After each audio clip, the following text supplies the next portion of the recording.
Hello, YouTube. I'm back again.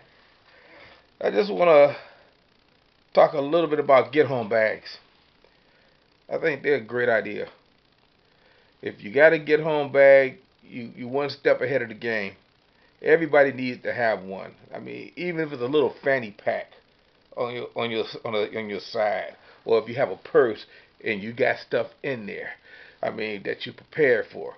I mean, because you never know where you might be at. Me being a senior citizen, who knows? I might be at the casino. I might be at a store, supermarket, or I might be out with a group on a tour, anywhere. I mean, but you want to be prepared. And I think, especially for the younger people, they could carry more, so they need to at least have a book bag that they can use as a get home bag. Keep it in their cars, because if they're downtown working at maybe say like the Justice Center or a bar or a law firm or insurance company, anything that's they're working at, maybe even a hospital. I don't know, because Cleveland is basically a service town now. We don't make anything anymore, but you need that stuff to get home. I mean, because if you're like me, home is your secure spot. Once you here, you're safe. It's just like when you used to play tag. Got my goose, I'm safe. But let me tell you this little story. Back when I was working, and 9/11 happened, and I was out working. I was, I used to be a mailman, so I was delivering the mail, and I'm not at home. And I was watching. I was at this place called the Hofbrau, and the ladies in there were crying and they was watching TV. And I got in there just in time to see the second plane hit the tower. And they were talking about all these planes crashing into stuff and all this stuff going on. So automatically, I got on the phone, tried to call my wife. She works downtown. She was working at a law firm. Couldn't get no answer. Nothing. I mean, the phone lines were down. Couldn't get no answer. This is in Cleveland. So then the second thing I did was I tried to call my daughter's school. Same thing. Nothing. So I got in my car. I got in my postal car. Actually, we used our own cars back then. I got in my car, drove to my daughter's school. My daughter was like 6 years old.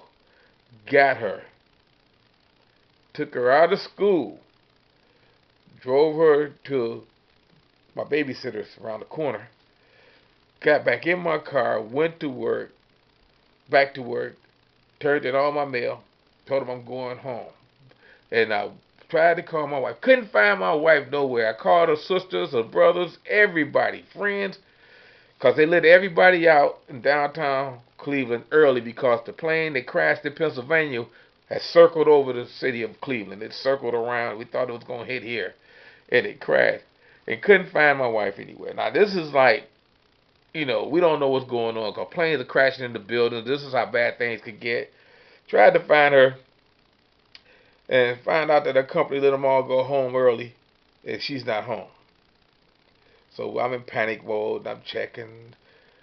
So later on that evening, she strolls in the house, and I say, "We couldn't find you. Where have you been?" She went to the mall shopping. So I mean, it just shows you when you don't know what's happening, you end up in panic mode, and you try to find your family members and stuff like that. Just hope that they got enough common sense to at least give you a call to say what's going on, especially when it's an emergency situation like that. That plane could have crashed anywhere. It didn't have to just crash in the field in Pennsylvania. It could have crashed downtown Cleveland at one of the towers we have here, Tower City, or something else. So I'm just saying, a bug out, I'm not a bug out bag, but a get home bag is a great idea. I don't know what you will pack in your get out bag, but it's not like your everyday carry bag. But everybody needs to at least have one, especially if they're going to be away from home for an extended period of time. Okay, so all I like to say is thank YouTube, thank everybody for viewing my videos, and I talk